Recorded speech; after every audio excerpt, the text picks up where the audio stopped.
오늘은 스승의 날이면서 가정의 날입니다.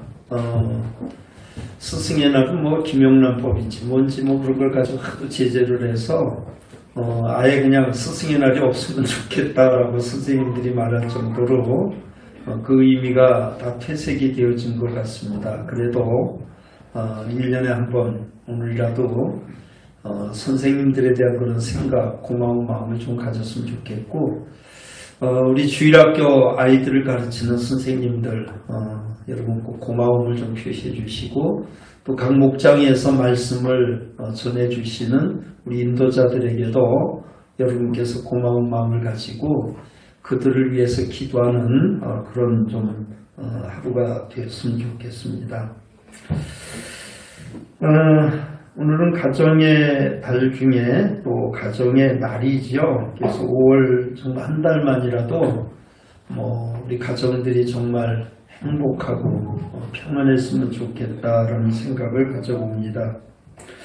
어느 교회 홈페이지 게시판에 라고 하는 글을 읽은 적이 있는데요. 사탄이 일기를 쓴다면 무슨 일기를 쓸까라고 이제 가정을 해가지고 이제 쓴 것이죠. 근데 그 글의 내용은 그거예요. 성도들의 가정을 무너뜨리니까 교회도 무너지더라. 그런 얘기입니다. 성도들의 가정을 파괴를 시키니까 결국은 그 사람들이 다니는 교회도 파괴가 되더라. 그게 사탄이 쓴 일기의 내용 중에 나오는 이야기라는 겁니다. 자, 제가 늘 얘기하죠. 하나님께서 만드신 두 기관이 있다고 그랬습니다. 하나는 가정이고 또 하나는 교회입니다. 그렇죠? 세상에는 무슨 정당도 많고 기관도 많지만 하나님이 직접 만드신 기관, 가정과 교회, 이 두 기관입니다. 하나님은 이 두 기관을 통해서 당신의 뜻을 이루시고 영광을 얻으시기를 기뻐하시는 것이죠. 교회와 가정은요, 하나님의 일을 위해서 존재하고 있다는 것도 잊어서는 안 됩니다. 따라서 교회와 가정은 그 존재 목적이 같습니다. 교회와 가정은 모두 천국의 모형이기도 하죠. 교회는 가정과 같아야 되고 또 가정은 교회 같아야 된다. 이런 말을 수도 없이 여러분이 들으셨을 겁니다. 그리고 교회와 가정은 모두 천국 같아야 됩니다.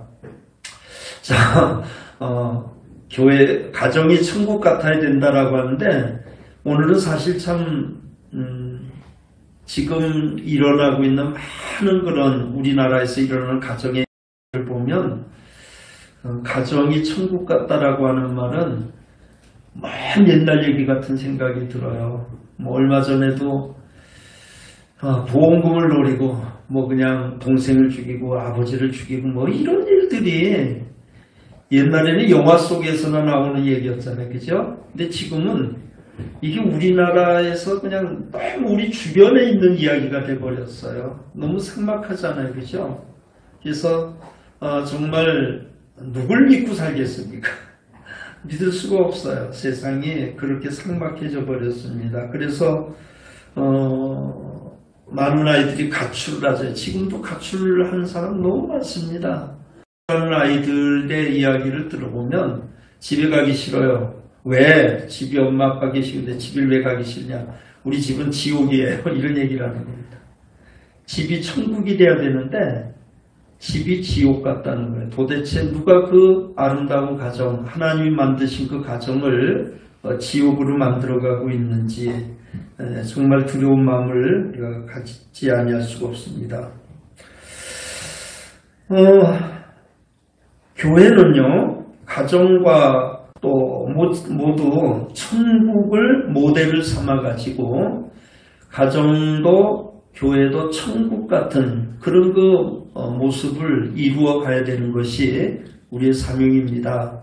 여러분, 우리 교회는 천국이 우리의 목표입니다. 천국을 닮아가야 되고 또 여러분이 속한 가정도 역시 작은 천국이 돼야 됩니다. 그래서 가정이 가장 포근하고 가정이 가장 안심되어지고 하루 종일 세상에 나가서 막 지쳐있다가도 가정에 들어오면은 그게 진짜 가정이잖아요. 그렇죠? 그런 가정을 이루어갈 수 있도록 또 여러분의 가정이 그런 가정이 되어지기를 다시 한번 주의 이름으로 축원합니다.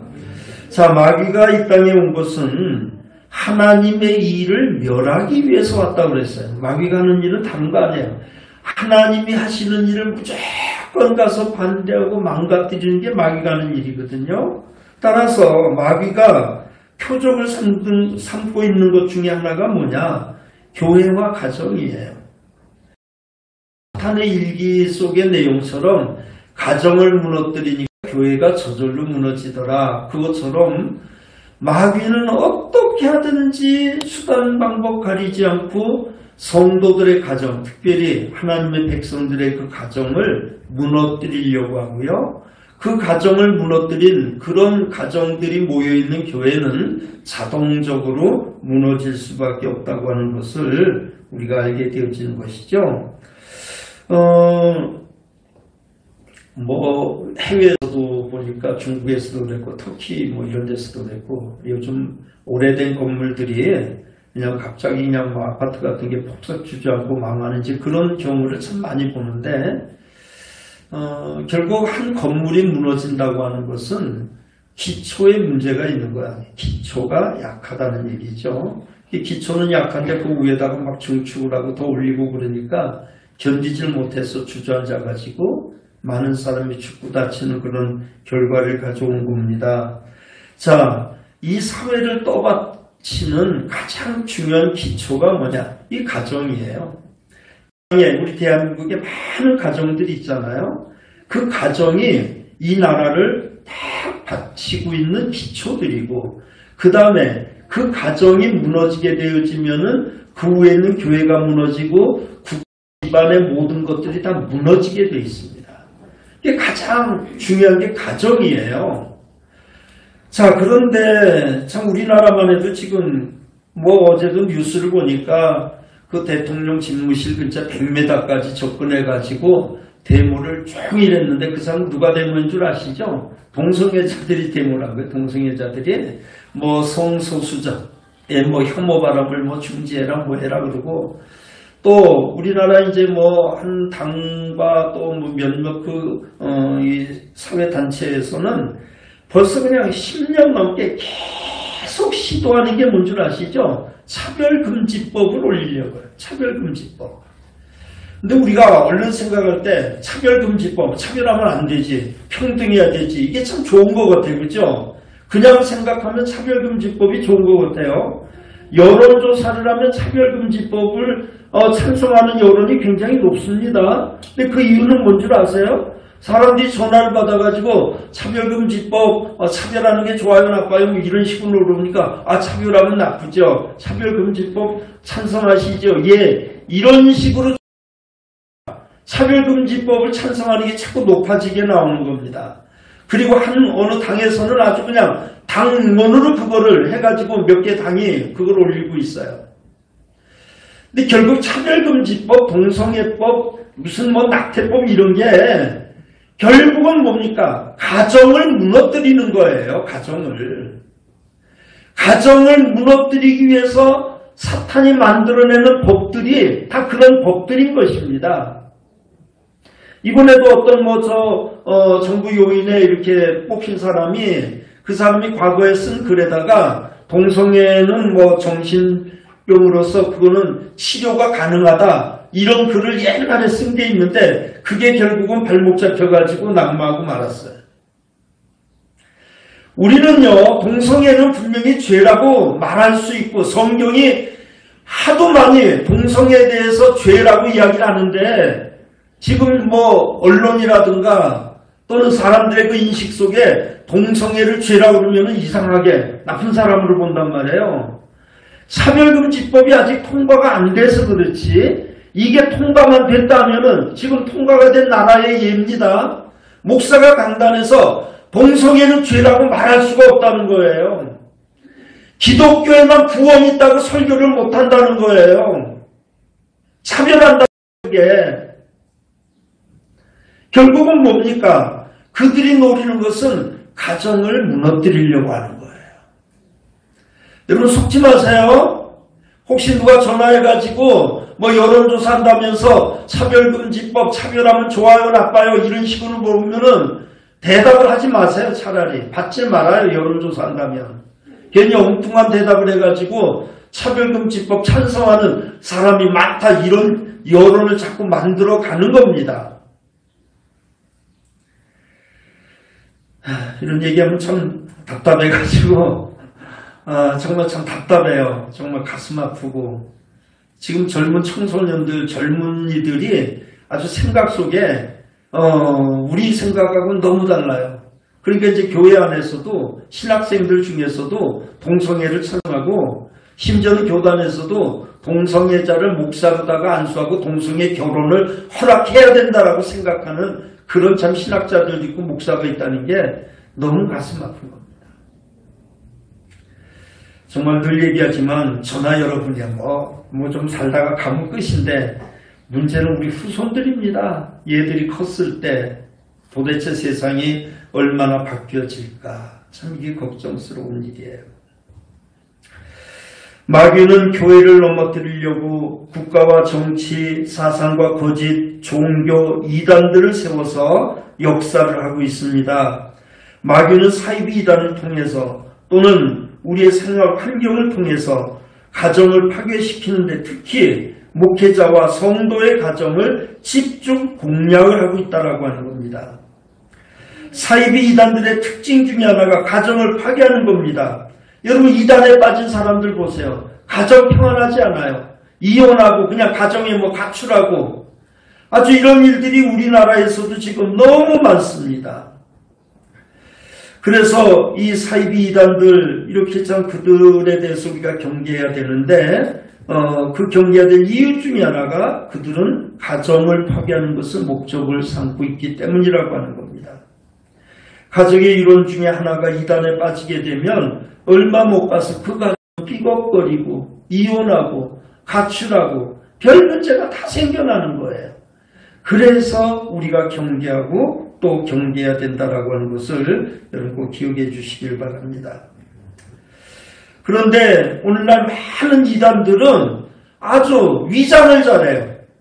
전술을 잘 짜가지고 아주 건전한 단체처럼 또 교단 이름들도 뭐 여러분 아시잖아요. 지난번에 참 코로나 발각이 났습니다만은 동네 많은 대한예수교 장로의 간판을 걸었는데 속을 보니까 신천지교회였어. 이런 교회들이 너무 많았어요. 그게 다 지난번에 참 이렇게 까발려져가지고 사람들에게 참 경계심을 갖게 했던 것을 아마 우리는 다 알게 될 겁니다. 지금 우리나라에서 극성을 부리고 있는 신천지라든가 하나님의 교회 이런 등등이 결국은 가정을 파괴해가면서 정말 하나님의 일을 방해하고자 하는 그런 역사를 이루고 있는 것을 보면서 우리가 정말 5월 한 달만이라도 가정이 평안하도록 가정을 위해서 정말 기도하고 관심을 가졌으면 하는 마음을 갖고요. 오늘 읽어드린 본문 말씀을 중심으로 해서 나와 내 집은 여호와를 섬기겠노라. 이 고백이 오늘 이 시간 저와 여러분의 고백뿐만 아니라 대한민국의 모든 가정마다 나와 내 집은 여호와를 섬기겠습니다라고 하는 그런 그 고백이 이루어지는 그런 역사를 이루도록 끊임없이 복음을 전하는 우리의 삶이 됐으면 합니다. 나와 내 집은 여호와만 섬기겠노라. 그게 어떤 가정이에요? 그게 아름다운 가정. 그게 참된 가정인 것입니다. 나와 내 집은 여호와만 섬기겠노라. 저와 여러분이 이 동일한 고백을 할 수 있었으면 좋겠습니다. 가족이 다 모였을 때 온 가족이 입을 모아서 우리는 하나님만 섬기고 또 자녀들도 손주들까지 우리는 하나님만 섬기겠습니다. 이런 고백을 할 수 있다면 얼마나 귀한 일이겠습니까? 여러분 그런 고백을 같이 할 수 있도록 늘 자녀들 또 가족의 구원을 위해서도 기도해 주시길 바랍니다. 자, 그러면 정말 아름다운 참 가정은 어떤 가정이냐? 첫째는 주님과 함께 출발하는 가정이 아름다운 가정이다라고 하는 겁니다. 따라합시다. 주님과 함께 출발하는 가정. 가끔 아주 유명한 연예인들 또 재벌 2세들 이런 사람들 결혼하는 게 이렇게 한 번씩 나오는 경우가 있는데 얼마 전에도 아주 유명한 연예인이 아주 또 유명한 운동선수하고 결혼을 했어요. 야, 유명한 그러니까 이쁘겠죠? 잘생겼죠? 네, 돈도 많죠? 또 아주 그냥 잘 나가는 운동선수가 결혼을 했어요. 그러니까 막 세간에 그냥 관심이 얼마나 많았겠습니까? 막 중계가 되어지고 그 구경하겠다고 그냥 사람들이 막 몰려가고 난리 쳤어요. 그래가지고 아주 진짜 초호화판 이런 결혼을 이제 올린 겁니다. 호텔 전체를 빌려가지고 아주 정말 화려한 그런 결혼식을 올렸어요. 기자들이 모여가지고 그냥 계속 프레시 터뜨려가면서 방송에서 그냥 한바탕 난리를 칠 정도로 그런 결혼을 했습니다. 자, 하는 젊은이들, 나도 저렇게 멋진 사람하고 저렇게 잘난 사람하고 결혼했으면 좋았을 텐데 얼마나 부러웠겠어요. 그런데 그렇게 화려한 그 결혼 얼마 안 가서 얼마 전에 그 결혼이 깨져버리고 말았습니다. 싸우고 폭력을 행사하고 그래가지고 참 그렇게 멋진 출발을 했는데 끝이 그렇게 좋지 않았어요. 그런 가정들 우리가 한두 번 보는 건 아니죠. 연예인들이 특히 그런 경우가 참 많았습니다. 아무리 신부가 아름답고 신랑이 참 능스러운 결혼을 올렸다고 해서 행복의 조건이 되느냐? 그렇지 않다는 겁니다. 저렇게 예쁜 사람하고 살면 얼마나 행복할까? 저렇게 돈 많은 사람하고 살면 얼마나 행복할까? 그럴 것 같은데 그게 아니더라는 얘기예요. 그러니까 얼마 안 가서 이혼하고 얼마 안 가서 결별하고 참 그런 일들을 우리가 많이 보지 않습니까? 진정한 아름다운 가정, 축복의 가정이 뭐냐? 그것은 화려하다든가 그냥 분에 넘칠 만한 어떤 혼수 그것이 그 결혼을 누구와 같이 출발하느냐에 달려있는 거예요. 자, 우리가 잘 아는 성경의 요한복음에 나오는 말씀이죠. 예수님께서 첫 번째 기적을 일으킨 곳이 가나라고 하는 이제 한 동네 혼인집에서 일어난 사건입니다. 저희도 그 가나 성지순례 가면 거기를 꼭 들르게 돼요. 이렇게 큰 동네가 아닙니다. 작은 동네고 가나 이제 혼인집 그걸 기념해가지고 예배당도 거기가 하나 세워져 있어요.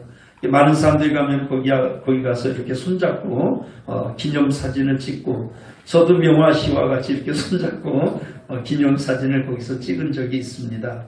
자, 그런데 이 결혼식은요 아마 예수님의 친척 중 되는 아마 친척이 되는 그런 가정 같은데 그렇게 넉넉한 부잣집이 아니었던 것 같아요. 연예인도 아니고 운동선수도 아니었던 것 같아요. 그래서 혼인을 치르는데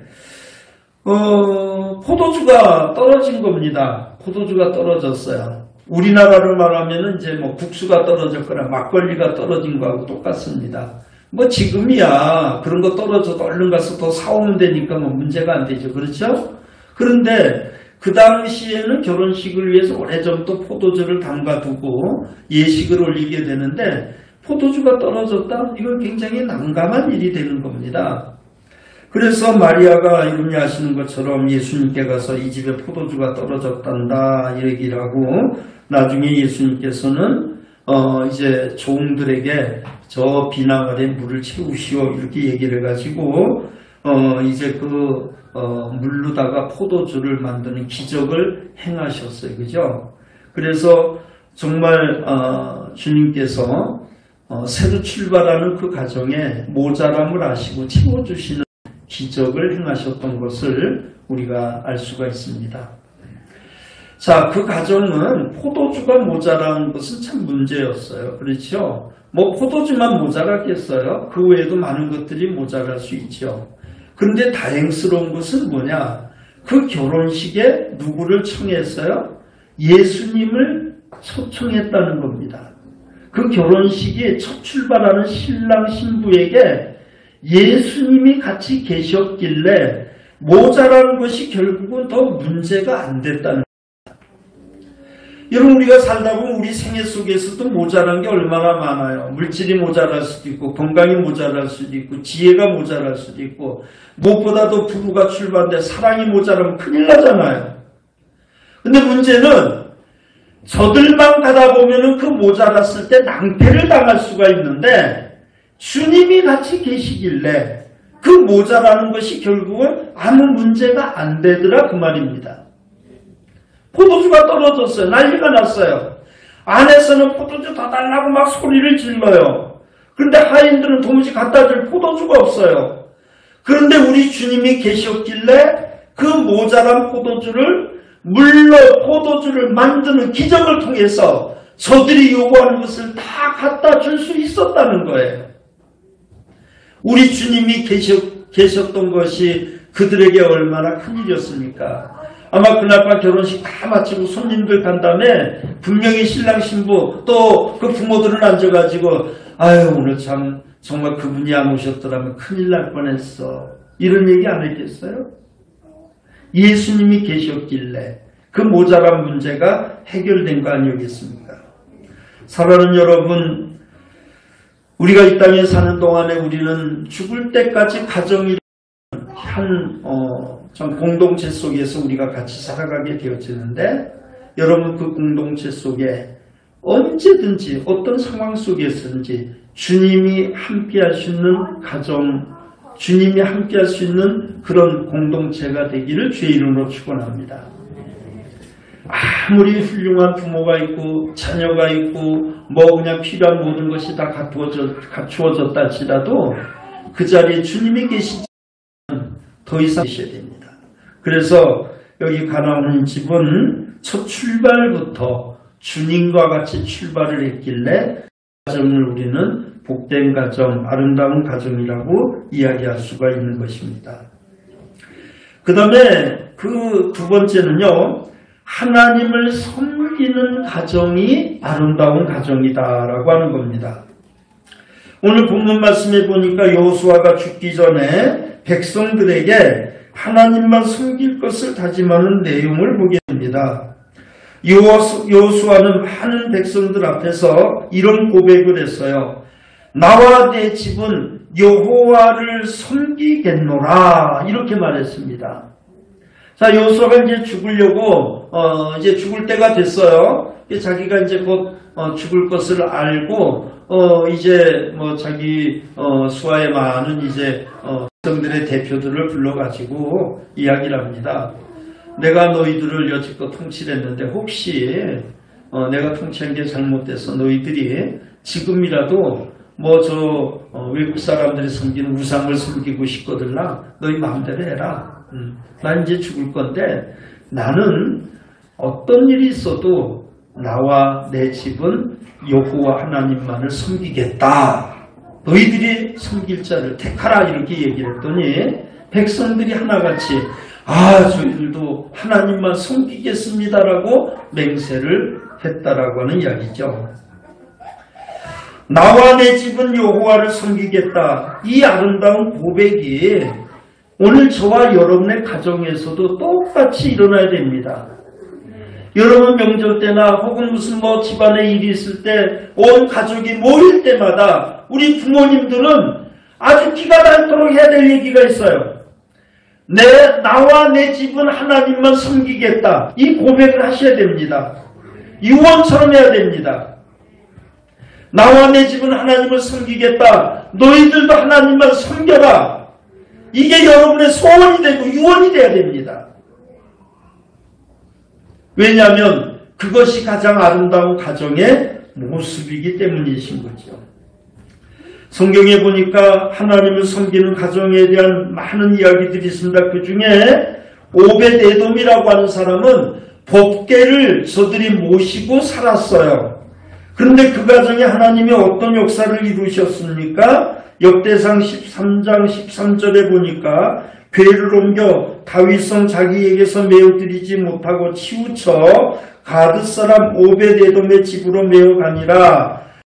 궤가 오벳에돔의 집에서 그 권속과 함께 석 달을 있으니라. 여호와께서 오벳에돔의 집과 그 모든 소유에 복을 주셨더라. 이렇게 말합니다. 법궤를 모셨어요. 근데 그 법궤를 모셨는데 하나님이 그 집에 복을 주셨다는 겁니다. 법궤를 모셨다고 하는 이야기는 뭘 말하는 건가요? 하나님을 구주로 섬긴다고 하는 고백인 겁니다. 여러분이 예수 그리스도를 믿고 하나님을 나의 주님으로 여러분이 섬기면서 여러분의 집에서 하나님을 섬기는 그런 복되고 귀한 삶을 누릴 때 그것이 바로 법궤를 모신 것과 같은 것이고 그로 인해서 하나님은 복을 주실 수밖에 없다는 거예요. 오늘 저와 여러분의 모든 가정마다 하나님을 섬기는 그런 복된 가정 되기를 주의 이름으로 축원합니다.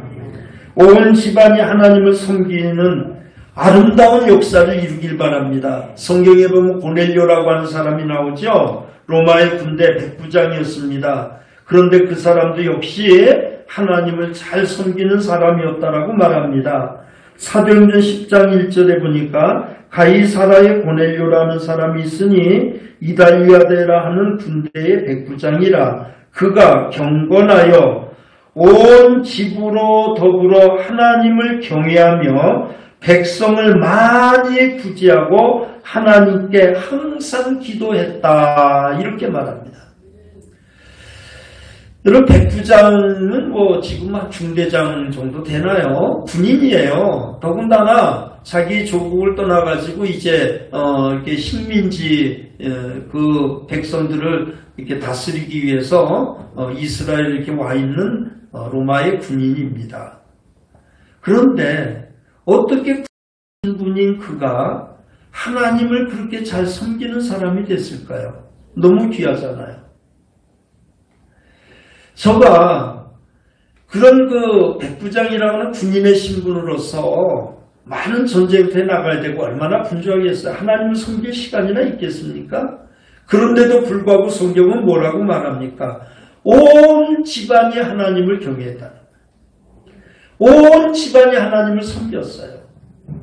저가 더 큰 은혜를 받으려고 베드로를 자기 집에 초청을 하고 그리고 자기의 일가, 친척, 형제들, 친구들을 다 불러가지고 집에서 특별 집회를 하게 한 겁니다.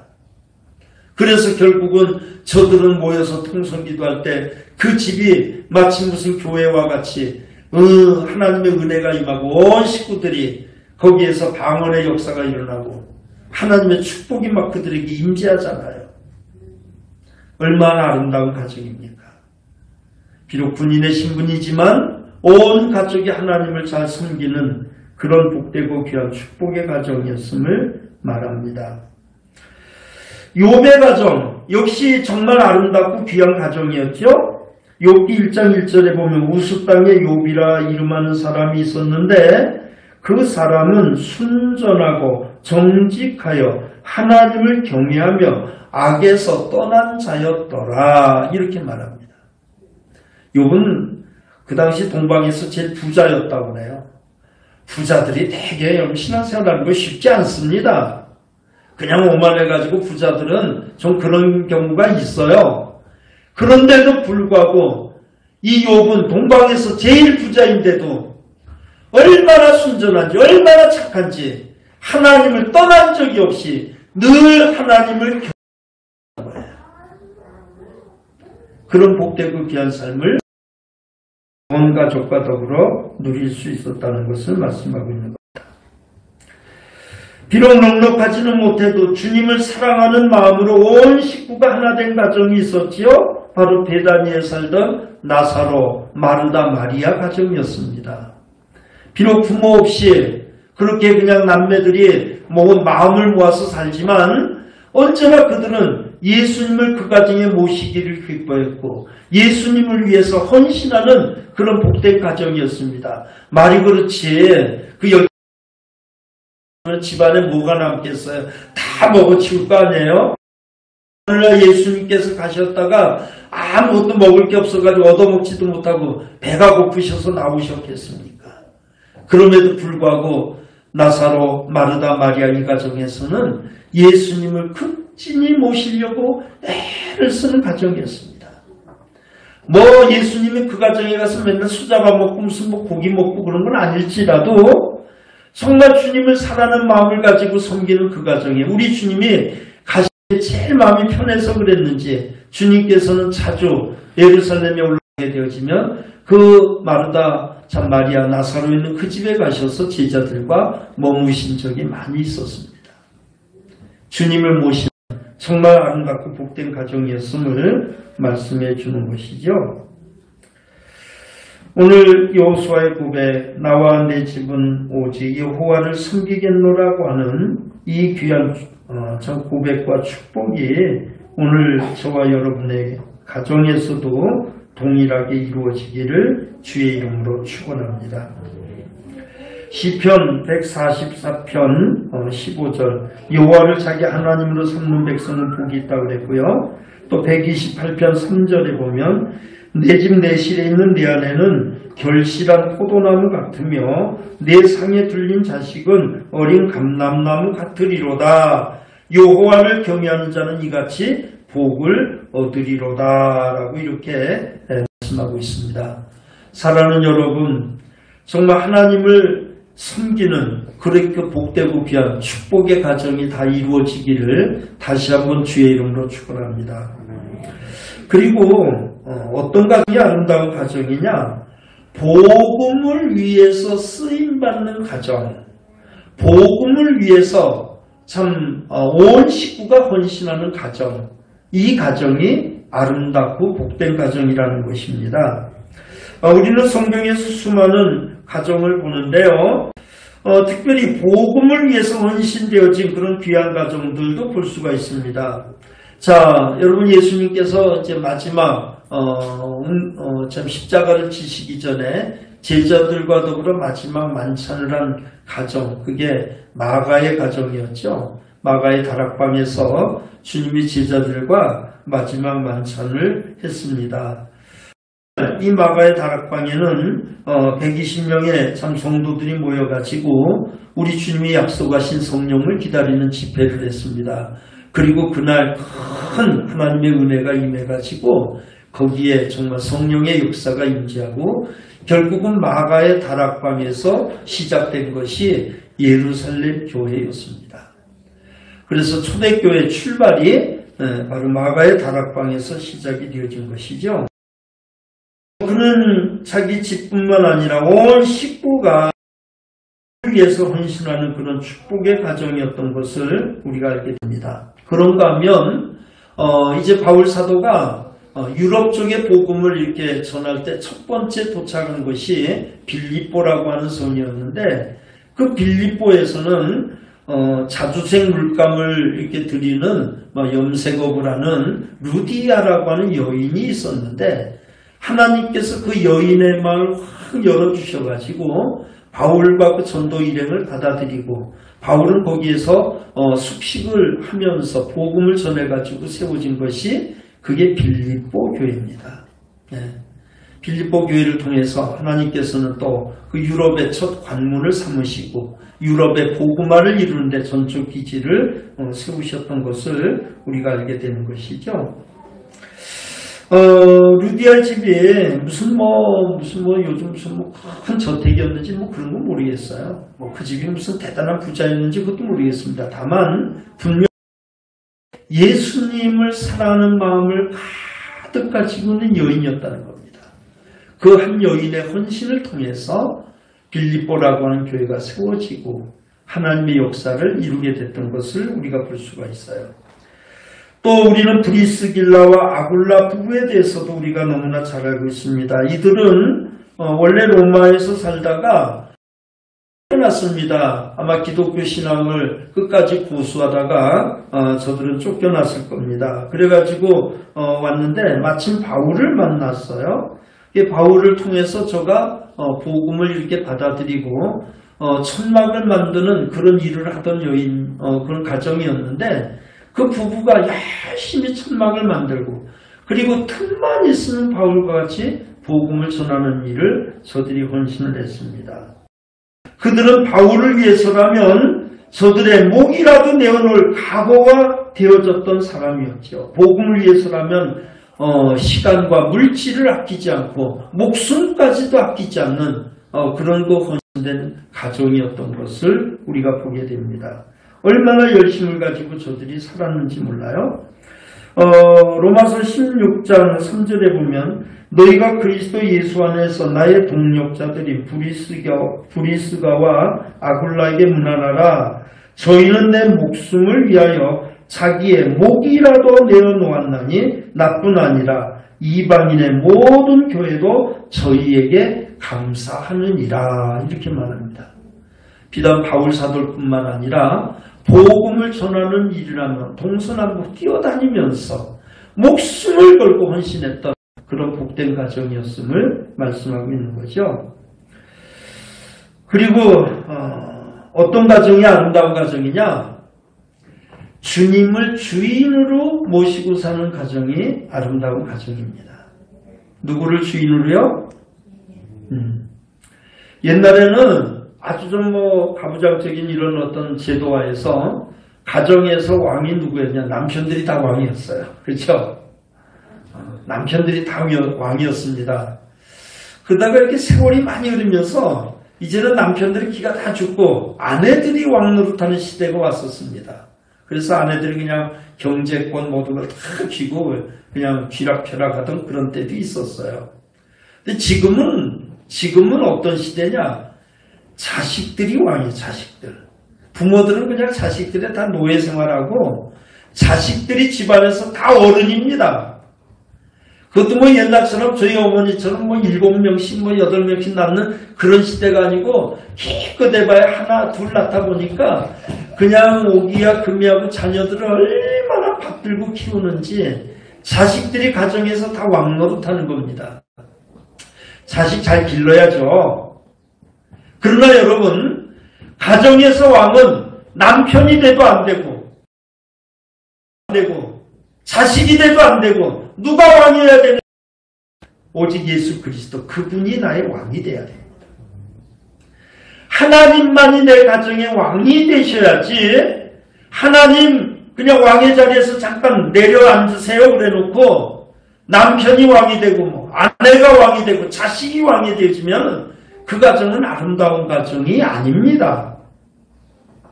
진정한 복되고 아름다운 가정은 하나님이 언제나 왕권을 가지고 그 가정을 축복하고 다스릴 때 그 가정이 아름다운 가정이라는 겁니다. 우리는 삭개오에 대해서 잘 알죠? 삭개오는 부자였습니다. 그리고 세리장, 높은 아주 벼슬도 가지고 있습니다. 뭐가 부럽겠어요? 그런데도 항상 삭개오는 뭔가 불안했어요. 왜냐하면 진정한 왕의 자리에 있어야 될 분이 안 계셨기 때문에 삭개오는 그랬을 겁니다. 그러다가 어느 날 예수님을 만납니다. 그리고 예수님을 자기 집으로 초대를 합니다. 그리고 삭개오가 깨달은 게 뭡니까? 이 집의 왕은 바로 저 예수님이어야 되는구나. 그래서 그는 그 순간 주님에게 고백을 했습니다. 예수님, 저의 재산의 절반을 팔아서 가난한 사람에게 주겠습니다.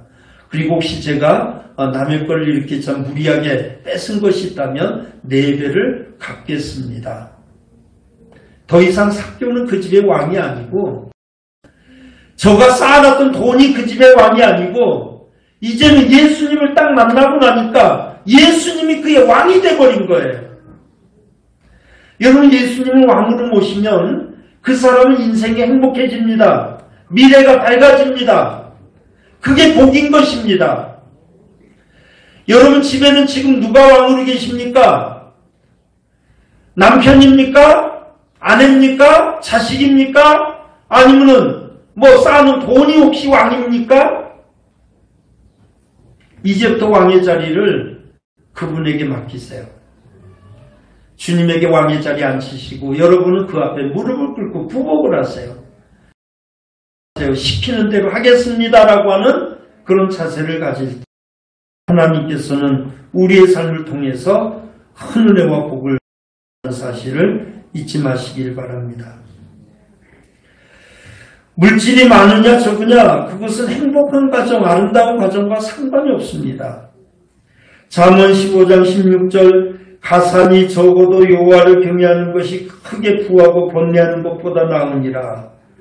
여간 채소를 먹으며 서로 사랑하는 것이 살진 소를 먹으며 서로 미워하는 것보다 나으니라. 이렇게 말씀하고 있습니다.